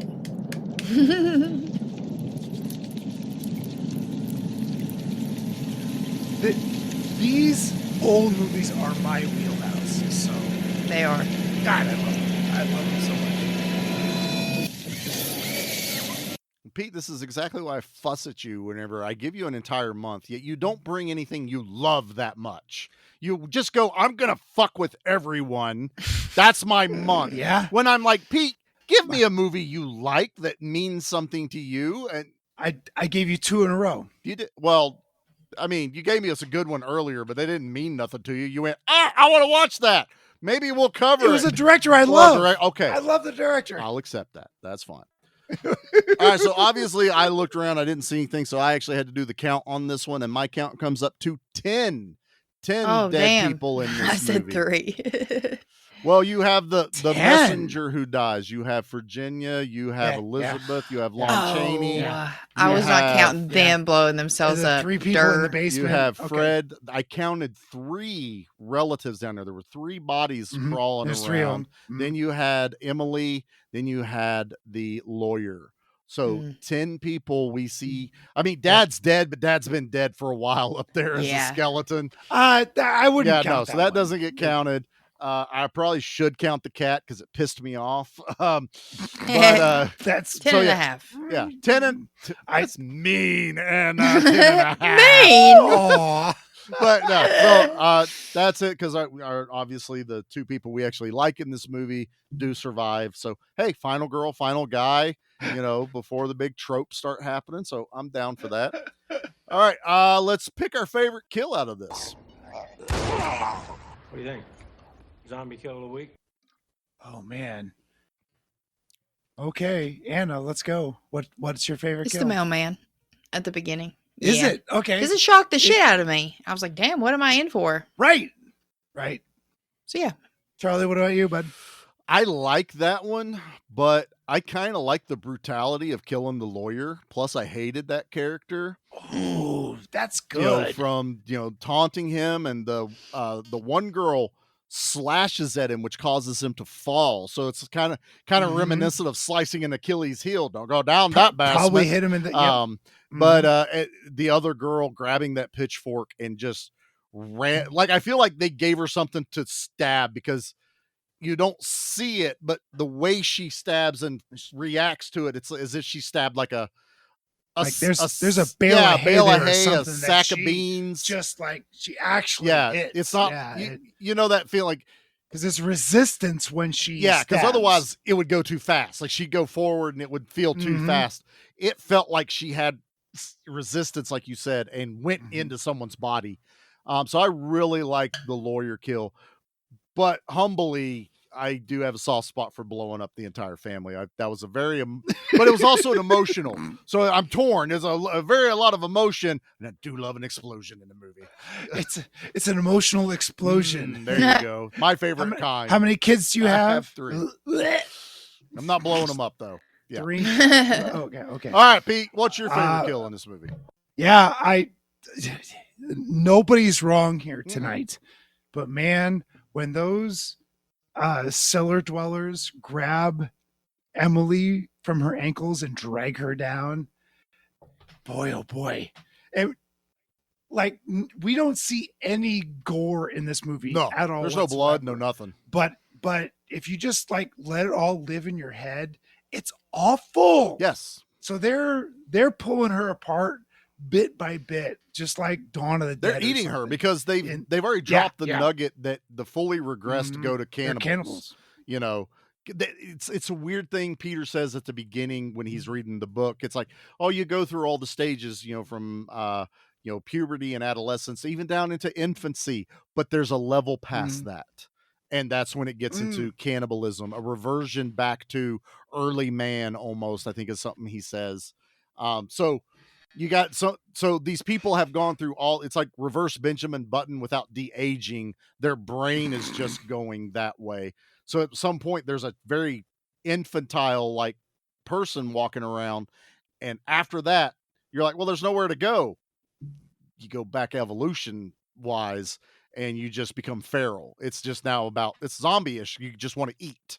That's all you care about pretty much.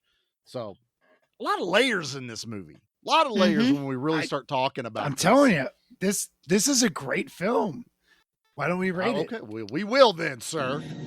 See, what a lead in. What a segue. Nailed it, P.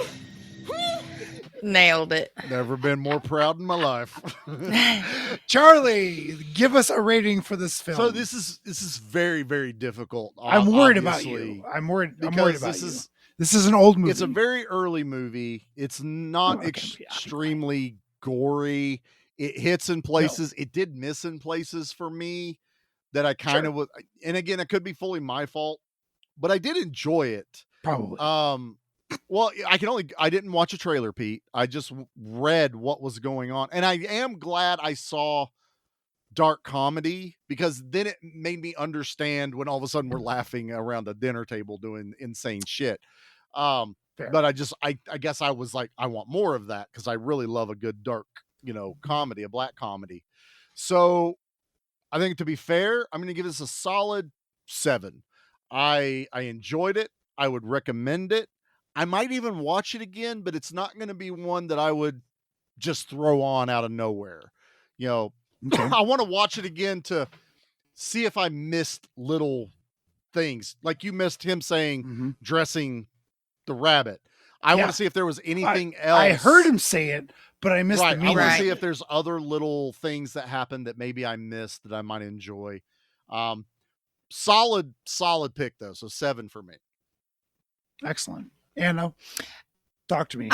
Friend. I'm right there with Charlie. I think it's a 7. I think he took everything that I was thinking and said it. I don't feel like it has a ton of rewatchability, but I would recommend it, obviously. And if I had a friend that was like, "Oh, I've never seen this. I'll watch it with you." Kind of one of those things. Yeah. But I said it from the jump. It's a vibe. And if you don't like those early movies, you're probably not going to like this one. But it got me from the beginning. I loved that intro. I loved that opening kill, and I was strapped in till the very end. I enjoyed it. I really did. Nice. Pete, you brought this. Wonderful. So, yes, and you were excited to bring it, which is another reason I was totally okay to thumbs up and be like, yeah, let Pete go. So, thumbs up. I'm happy that you both enjoyed it and gave it a positive recommendation. This, I hate this movie. I figured. That's a lot. I was like, what? I don't understand you. Not enough panties on heads in this movie. 0 stars. No boobs. Friends, there are Pete movies and there are Pete movies. And this is a Pete movie. That doesn't help define them. If you know, you know. I know exactly what you mean. But I really love an old dark house movie. And this is an old dark house movie. The Haunting, the House on Haunted Hill, the Dorm That Dripped Blood, for heaven's sakes. There's a lot of these mansions that are creepy and have killings in them, and this is one of them. And I thought the performances from these people especially Lon Chaney, is remarkable. His acting prowess. Drink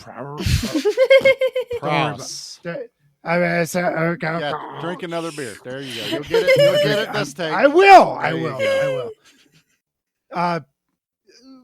That said, it's a slow moving film. It doesn't really get me juiced up, so it's a solid 8.5. Okay. I mean, I want to buy this movie. I will buy this movie one of these days and have it in my collection, because I feel strongly how good this movie is and how influential it was for, at the very least, Rob Zombie. Right. Clearly. I honestly, I would say, if you are a fan of Rob Zombie films, and especially House of a Thousand Corpses, Devil Rejects, you kind of need to watch this movie. I really do want to see House of Thousand Corpses. I swore to God I'd never see it again. Which is fair. I mean, now that you've brought so many things up about this movie and that, just look at little things and just realize, shit, where have I seen this before? And that's what I'm doing in here. I went, why have I seen this? Oh, that's why I've seen this. Oh, that makes a lot more sense. But it's been 15 years since I've seen House of a Thousand Corpses. It's probably been about 3 years since I watched it again. I get it. Okay. So it's a little clearly fresher in my mind. I saw it once and I'm like, I don't need to see that again. I know, totally off topic, but kind of. But I had got a 3-pack because I had never seen 3 from Hell, which is the end of the trilogy for those. And I went, well, I don't want to just watch this because it's been a while since I watched the other 2. So I watched all 3. Yeah, you might as well. So, and obviously Devil's Rejects is amazing. House of a Thousand Corpses is a lot of fun, but even Rob Zombie says, yeah, that's got problems. I wish I could do it over. 3 from Hell has its moments, and I am a huge fan of Richard Brake. I love him, yeah. But it's also, that's probably one I probably won't ever watch again. It's like, okay, I've seen it. I'm good. That level of movie. Okay. So I feel that way about 31. Have y'all seen that one? I haven't. And after listening to Spoils, who just covered it, Spoils covered it. They keep saying it's Rob Zombie's Running Man, and that's the best way to get me interested in a movie. Yeah. My favorite zombie is Lords of Salem. I think that's his best movie. Haven't seen that either.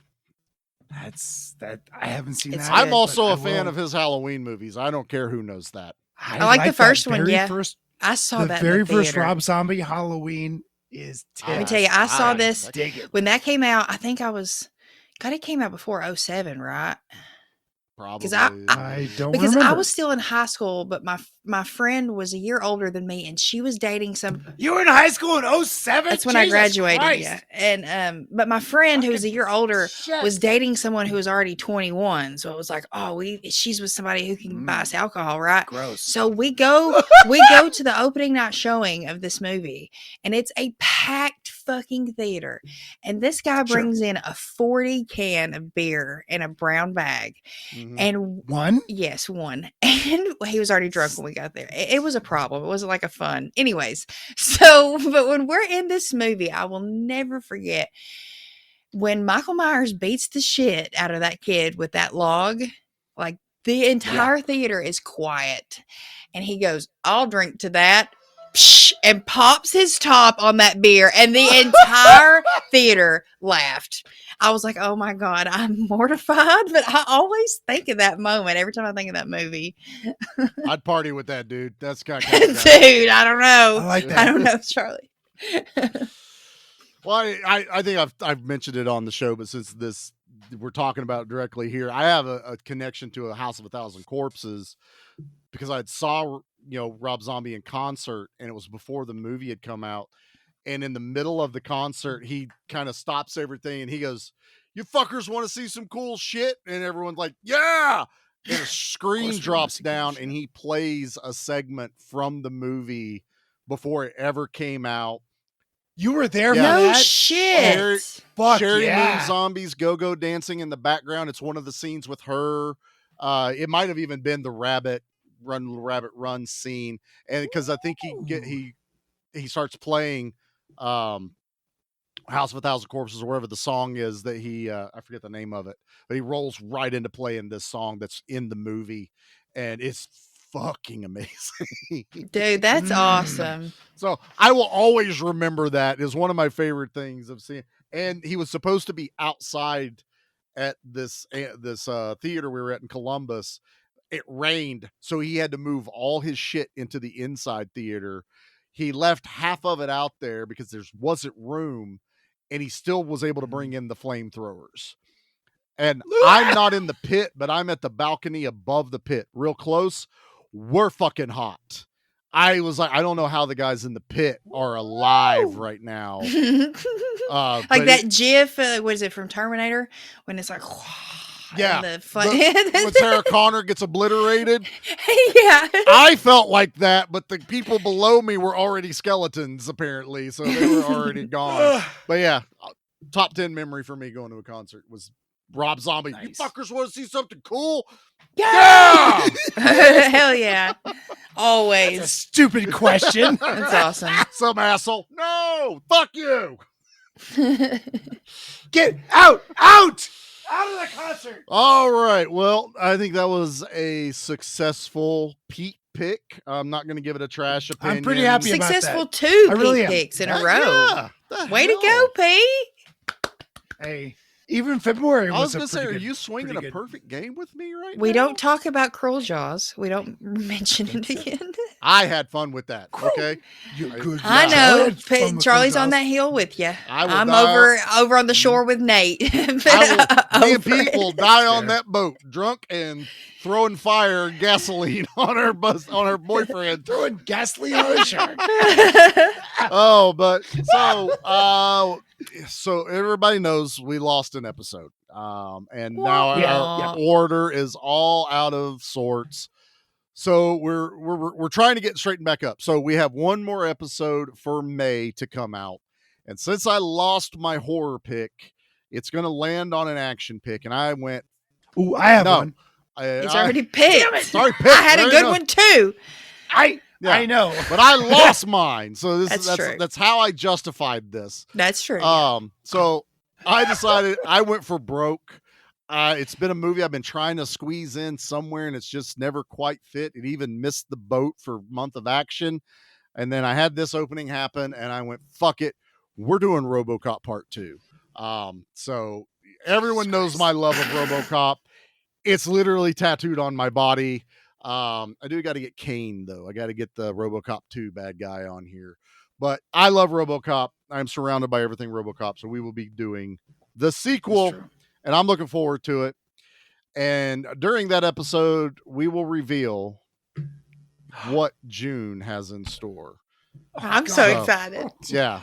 So I'm just putting it all out there. And terrified. I can't believe we're trying to squeeze this in before the Month of Action. It's chaos. Month of Action takes so much from me that I'm like, oh God, we got to. Otherwise, we don't have any time, because after the month of month of action, it's a whirlwind, and all of a sudden it's Christmas. So I'm sorry for saying that out loud, but we all are thinking it. So Eagly's very excited to be back. He's very missed you guys. I talked to him the other day. I can't. Did you? I did. He's doing How's he well. doing? Yeah, he's still sassy. Did he have kids this year? No, he's still paying child support on the other ones he got. Yeah. All right. Yeah. He likes that bachelor life. I heard about it. He does. I don't blame him. He was watching that live stream of those other two Eagles that had kids. Right. Yeah, that's his Baldy and Boogie. That was or his something. cousin. So he's an uncle. Sure. I mean, I didn't know if you knew that, but he's the cool uncle. Yeah, everybody loves Uncle Eagly. Eagly. Oh, Uncle Eagly, I love it. Uncle Eagly. That sounds like a song. Uncle Eagly. Used to play football with Uncle Rico. Throw that football over that mountain over there. Fine. All right. Well, if you guys want to continue following us and everything we got going on, you can find us over at Facebook at Give Me Back My Horror Movies, the Facebook group. Give Me Back My Action Movies, the Facebook group. Both of us are over on Instagram.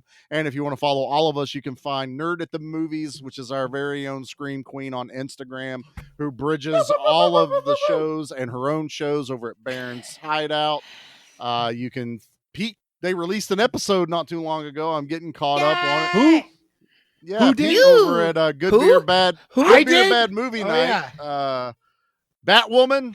Yeah, Batwoman for your May. I did finally 1968. It's did finally great. get to that movie's awesome. Listen to Son-in-Law the other day. Excellent episode. Kathleen gets all the high fives. Yes, but it was a fun episode throughout. Also, I did catch the commercial, Pete. So he did. We just talked about that the other day. He goes, I don't think Charlie recognized or noticed the commercial. He didn't say anything. I know he listened to it. I notice everything. Those that don't know have heard the Charlie and Nate commercial that I haven't remade in forever. Pete and Anna have taken upon themselves, and about halfway through, please follow Charlie, Nate, and Ed, Pete, and Anna, or however it is. Just out of nowhere, they added it into the commercial. I was none the wiser to this. That was all Pete. Right. I was filled in after the fact. Pete, back me up. I did not include anyone in this. Oh, it was a surprise. And Pete and Anna sent me. But I did, after the fact, I did tell Anna. Yeah. And I was like, that's hilarious. There was still a little bit of collaboration happening. So, all right. So make sure you tune in next week covering RoboCop 2, and then we'll let you know what's going on for June. And as I mentioned, we're rolling fast into month of action. That is all of July, nothing but action movies the entire month. Anything else? Are we good? Are we ready to get out of here? Let's get out of here. We will see y'all next week. Bye.